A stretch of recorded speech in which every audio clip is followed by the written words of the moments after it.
Bago kayo pag-comment, nais ko lang ipaalam kay Mr. Frank from Canada na yung program natin dito sa ating programa ay ina-upload natin ito sa YouTube So i-click mo lamang ang Exit Superhighway from Poverty.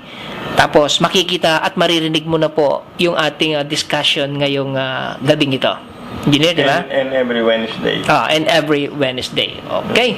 So yung mga nakikinig, pwede po kayong mag-upload sa pwede nyo pong tignan sa YouTube yan dahil i-upload po natin yan. Ang title po niyan ay Exit Superhighway from Poverty. DZRJ. Yan. Great. Okay. So wala na tayong time, pero syempre basahin ko lang itong mga text bago tayo magpaalam ng tuluyan. Sabi niya, baka ang resource person nyo matulungan ang anak kong architect na makapag-outsourcing sa US ng architectural AutoCAD and also photorealistic perspective 3D. Actually, Albert, one of the reasons that I'm here is, outsourcing is a very big thing right now, and India has kind of covered that market. Right now, for me, what we're doing is try to see yung mga outsource dito, imbis na doon, gusto kong kunin dito para magbigyan ng trabaho dito sa atin sa Pilipinas. Sa mga, for example, mga legal assistant dito, pwede po dito, mga call center po, ganun po, accounting. And that's the reason why I'm here. I'm looking to I'm contacting a lot of people so we can work things out, so we can hire more Filipino workers here in the Philippines para po kumita naman po sila ng maganda-ganda para mabuhay po sila dito.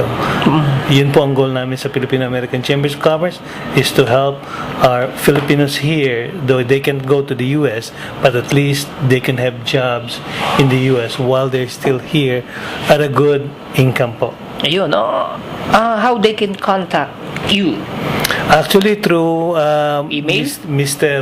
Web ka na yata. Artoy po, at didevelop ko po yung web ko and through this program. So email kay Saldi. Kay Kasaldi dito, I will forward him email ko, so in the future ibibigay ni Kasaldi ang website ko. Pinapaayos ko na po ngayon para makatulong po tayo dito sa ating mga kababayan dito sa Pilipinas. That's very good news.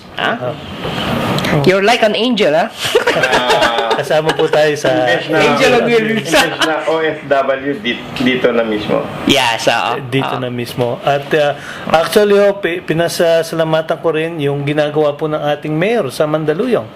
Si Mayor Benhar Abalos. At saka na-meet ko po si Bishop Vice Mayor. Vice Mayor Rene Santa Maria. At meron po silang ginagawang program dito na free call center training. Yes, And I'm trying to work things out with them na maybe makapag-hire po kami ng mga ibang mga graduate nila and para makatulong po dito sa Pilipinas. A lot of good news. Very good. And marami po salamat, Kasaldi, for inviting me in your program. I really appreciate being part of this program. This is where we could reach our Filipinos here and be able to tell them that, hey, there is a hope. There's a hope. Mga Pilipino po natin nasa Amerika, katulad ko po, ay gusto po namin makatulong dito.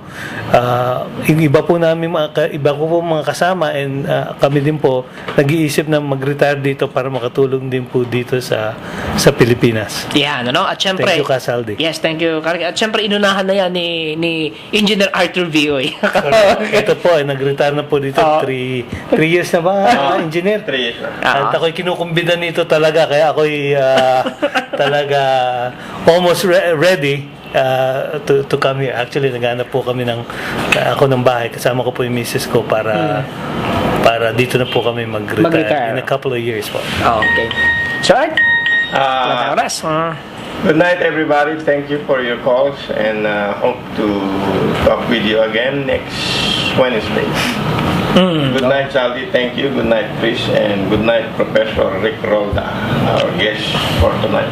Okay, siyempre, thank you, Engineer Arthur B.O.A., spokesperson ng American for a Better Philippines. Bueno, natapos na naman po ang isang programa po natin na punong-puno po ng informasyon.